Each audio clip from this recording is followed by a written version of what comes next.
Welcome to my channel. मैं हूं मनीषा। दोस्तों आज की वीडियो बहुत ही हेल्पफुल और इंटरेस्टिंग होने वाली है। आज हम बात करेंगे घर गृहस्थी पूजा पाठ से संबंधित बहुत सारी सूक्ष्म जानकारियां जो कि रोज़मर्रा आपके काम आने वाली हैं। आपके घर परिवार में एकता रहे, सुख शांति बनी रहे, कुछ एक विशेष उपाय भी हम आपको बताने वाले हैं। साथ ही आपके बच्चों को संस्कारी कैसे बनाया जाए। जो हमारे बच्चे हैं आजकल बहुत ज़्यादा चंचल हो गए हैं, वो बात नहीं मानते हैं, अपने मन की करना चाहते हैं। तो हम क्या उपाय करें, कैसे अपने बच्चों को एक अच्छा नागरिक बनाएं जिससे वो आगे चल के हमारे परिवार का, हमारे देश का, हमारे समाज में एक अच्छा इंसान बने और देश का नाम रोशन कर सकें। ये हर माँ बाप की इच्छा होती है। ठीक है, तो कुछ एक सावधानियाँ भी आपको रखनी होंगी जो कि आपके बच्चे संस्कारी हो पाएँ, और क्या क्या उपाय करने हैं वो भी हम आपको बताएंगे। तो वीडियो पर आप इन तक बने रहें जिससे सभी जानकारी प्राप्त करके आप भी आपके मन में उठ रहे सवालों के जवाब भी हो सकता है इस वीडियो में हो सके।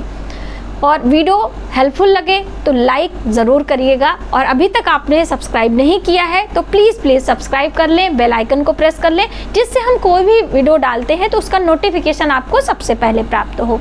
चलिए देर न करते हुए फटाफट वीडियो की शुरुआत करते हैं। दोस्तों हम बात कर रहे हैं रोज़मर्रा घर गृहस्थी पूजा पाठ से संबंधित बहुत सारी सूक्ष्म जानकारियाँ।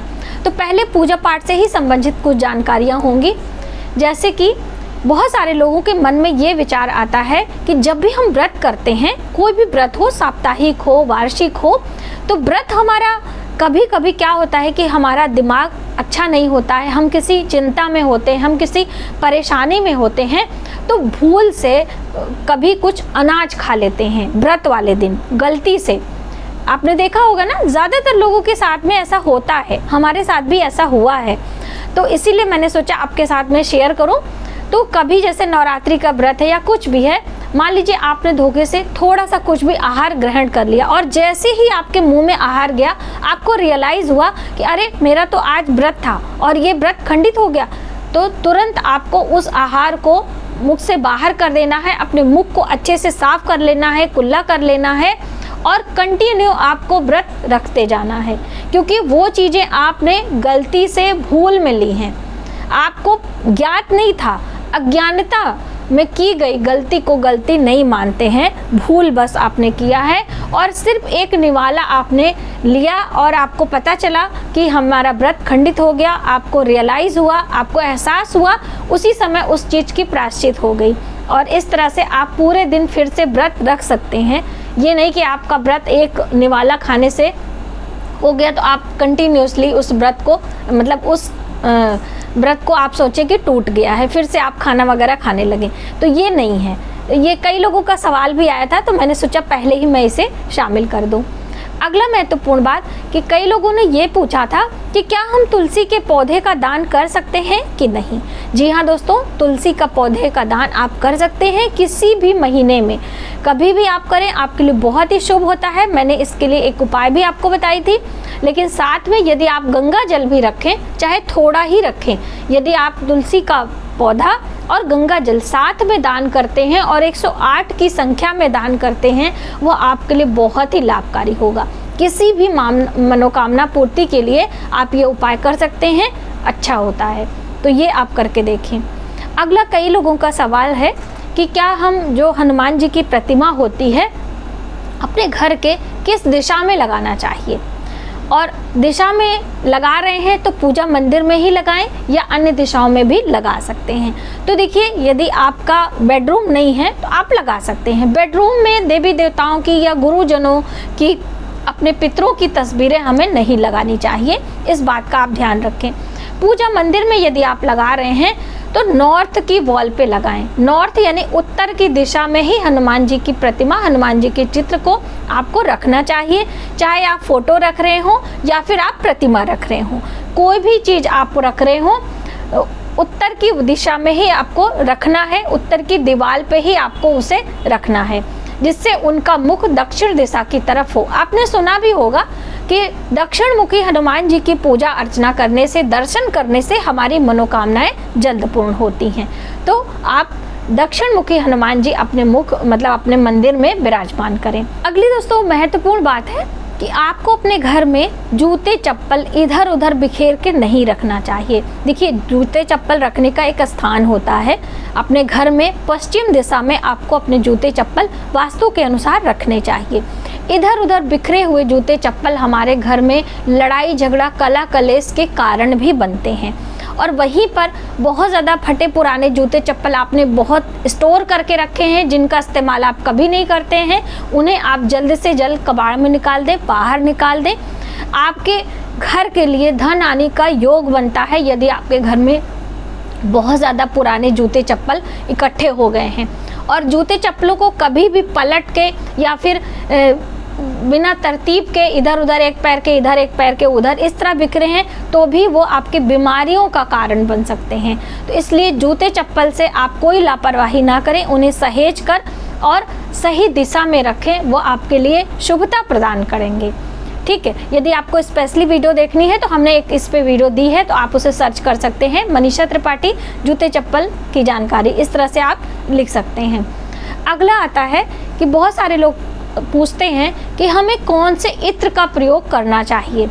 इत्र, परफ्यूम अलग होता है, इत्र अलग होती है। इत्र की खुशबू बहुत ही भीनी भीनी होती है और हल्की से आपको लगानी चाहिए।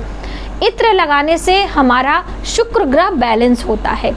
और वहीं पर हम अपने बच्चों को, जो हमारे पढ़ाई लिखाई वाले बच्चे हैं, उन्हें कौन सा इत्र लगाना चाहिए। देखिए, बचपन में शुक्र अच्छा नहीं होना चाहिए, बचपन में हमारा गुरु ग्रह बृहस्पति और बुध अच्छा होना चाहिए, जिससे कि हमारा मन पढ़ाई लिखाई में लगे, हम अपने बड़े बुजुर्गों का सम्मान करें, हम अपने गुरुजनों का आदर करें, उनकी आज्ञा का पालन करें। इसलिए आपको चंदन के खुशबू वाला इत्र अपने बच्चों के लिए देना चाहिए या फिर आपको लगा के उन्हें देना चाहिए, जिससे उनका राहु ग्रह बैलेंस हो। चंदन की खुशबू वाला अगरबत्ती आप अपने पूजा घर में जला सकते हैं। अब बहुत सारे लोगों का प्रश्न आ सकता है कि क्या हम अपने घर में अगरबत्ती या धूप बत्ती में से क्या जलाएं। तो देखिए, उसके लिए भी मैंने एक वीडियो दी है, लेकिन फिर भी मैं इसमें ज़रूर मेंशन करना चाहूँगी कि अगरबत्ती या धूप बत्ती जलाना कोई दोष नहीं है। आप कोई भी चीज़ जला सकते हैं, लेकिन आपको अपने आप को सजग रखना है। बिल्कुल, आपको हर चीज़ों में, देखिए, कोई बात आपको बताता है तो लॉजिक तरीके से बताता है, उसका कोई रीज़न होगा, तब उस रीज़न के साथ में आप उसे एक्सेप्ट किया करिए। ठीक है, जो अगरबत्ती बांस की डंडियों में बनी होती हैं वो हमारे लिए शुभ नहीं होता है। स्वास्थ्य के हित से भी और आध्यात्म के दृष्टि से भी, दोनों ही तरीके से बांस की डंडी का इस्तेमाल हमें कदापि नहीं करना चाहिए, इसीलिए मना किया जाता है। लेकिन आप मथुरा वगैरह से अगर अगरबत्ती लेते हैं, या फिर मैं कहूँ कि इस्कॉन मंदिर की जो अगरबत्तियाँ होती हैं वो बांस की डंडियों में नहीं होती हैं, अन्य किसी भी चीज़ की डंडी में वो रोल करके आती हैं, और उस अगरबत्ती का आप इस्तेमाल कर सकते हैं, क्योंकि उसका जो लोशन होता है, जो सोल्यूशन होता है, जैसे धूप बत्ती वैसे अगरबत्ती, सिर्फ डंडियों के कारण उसका निषेध बताया गया है। तो आप इस बात का चयन कर लें और आराम से आप खुशबू ले सकते हैं चंदन के वाली अगरबत्ती का, क्योंकि जो बांस होती है वह वंश का कारक मानी जाती है और वंश कारक होती है, इसीलिए बांस को जलाने से हमारे वंश वृद्धि में अवरोध उत्पन्न होता है, इसीलिए बांस को कभी भी जलाना नहीं चाहिए। ठीक है, और वहीं पर यदि हम स्वास्थ्य की दृष्टि से देखते हैं तो जब बांस जलता है, आपने कभी देखा हो, तो उसमें से धुएं जब उड़ते हैं तो टुकड़े टुकड़े में उड़ते हैं, और वो हमारी श्वास नली से जाकर हमारे फेफड़ों में जो है कोई बीमारी पैदा कर सकते हैं। और पूजा पाठ करते समय तो बहुत सारे लोग बहुत सारी अगरबत्तियां लगाते हैं और उनके पास में आपको बैठना होता है, और आपके नथुनों से जाते हुए आपके फेफड़े में वो नुकसान पहुंचाता है। इसीलिए बांस के बनी अगरबत्तियों का इस्तेमाल करने के लिए हमारे बड़े बुजुर्ग, हमारे ऋषि मुनि मना करते हैं। तो इस बात का ध्यान करते हुए आप अगरबत्ती, धूप बत्ती, कोई भी चीज़ अपने पूजा मंदिर में जला सकते हैं। अब आइए बात करते हैं हम अपने बच्चों को संस्कारी कैसे बनाएं, हम अपने बच्चों को एक अच्छा नागरिक कैसे बनाएं। तो सबसे पहले तो देखिए, इसके लिए आपको अपने घर का माहौल अच्छा रखना है। आप बड़ों को बहुत ही तहजीब और तरतीब से रहना होगा। आप यदि तरीके से रहेंगे, आप अपने घर में ऊंची आवाज़ में बात नहीं करेंगे, आप अपनी पत्नी का सम्मान करेंगे, आप अपनी माता का सम्मान करेंगे, तो आपके बच्चे स्वयं ही वो चीज़ को देखेंगे और उस चीज़ को अनुकरण करेंगे। देखिए, जब भी हम कभी अपने बच्चों को कोई चीज़ सिखाते हैं तो वो कभी सीखते नहीं हैं, है ना, लेकिन वो कभी किसी चीज़ को उन्होंने देखा होता है और वो उनके अनकॉन्शियस माइंड में हिट कर जाता है और वो चीज़ें उन्हें बहुत ज़्यादा याद रहती हैं। इसीलिए अपने घर को, माहौल को अच्छा रखें, सात्विक रखें, अच्छी अच्छी बातें करें। किसी की चुगली, बुराई आदि आप बैठ के कर रहे हैं, गॉसिप कर रहे हैं और बच्चे आते जाते खेलते हुए भी सुन रहे हैं, उस चीज़ का प्रभाव उन बच्चों पर पड़ता है। पहले तो ये हमें ध्यान रखनी है। दूसरा, अपने बच्चों के खाने पीने में हमें बहुत ध्यान देनी है। शुद्ध सात्विक चीज़ें ही हमें खिलानी है जिससे उनका शरीर स्वस्थ रहे, उनके पेट में गैस, वायु, अफारा आदि ना आए और उनका पढ़ाई लिखाई में मन लगे। अगली महत्वपूर्ण बात, हमें अपने घर में गायत्री मंत्र का जप आदि करते रहना चाहिए। देखिए, गायत्री मंत्र अपने आप में बहुत बड़ा मंत्र माना जाता है। गायत्री मंत्र उच्चारण करके यदि हम भोजन पकाते हैं तो वह भोजन बहुत ही शुभकारी हो जाता है हमारे स्वास्थ्य के लिए। और जो वो बच्चा भोजन करता है, गायत्री मंत्र उच्चारण करते हुए भोजन पका हुआ है, तो वो तो बहुत ही लाभकारी होगा। तो इसलिए हर माँओं से प्रार्थना है कि आप गायत्री मंत्र मोबाइल पे ही लगा दें। आप उतना नहीं बोल पाती हैं तो मोबाइल पे ही लगा दें और उसके स्वर में ही आप मगन होकर खाना बनाएं। देखिए, आपके लिए बच्चे अच्छे निकलेंगे। दूसरी महत्वपूर्ण बात, भगवान गणेश की आराधना, देवी देवताओं में गणेश जी की आराधना आपको अपने बच्चे से कराना चाहिए। थोड़ी ही देर, ज़्यादा नहीं तो बस 2 मिनट आप अपने बच्चे को भगवान गणेश को नमस्कार कराना सिखाएं।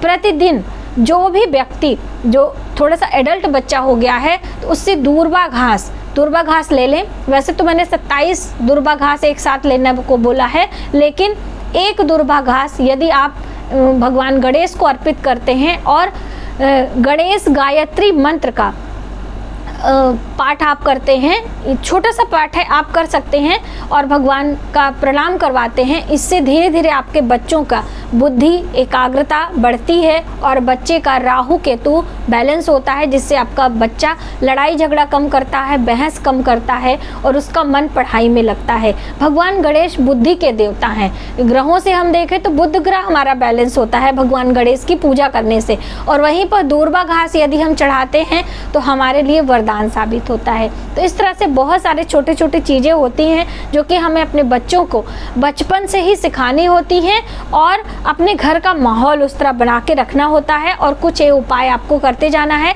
लास्ट वाली वीडियो में मैंने आपको केसर वाला जो उपाय बताया चांदी की कटोरी का, वो भी आप कर सकते हैं। अब एक ही वीडियो में सभी चीज़ें संभव नहीं होंगी क्योंकि वीडियो लंबी हो जाती है तो परेशानी होती है, तो इसलिए आप वो वीडियो ज़रूर देखें, लिंक हम डिस्क्रिप्शन बॉक्स में दे देंगे। तो आज की वीडियो में बस इतना ही। हमारी वीडियो आपको कैसे लगी प्लीज़ हमें कमेंट करके ज़रूर बताइएगा। मिलते हैं एक नई जानकारी के साथ नए वीडियो में, तब तक आप अपना ख्याल रखें। जय माता दी।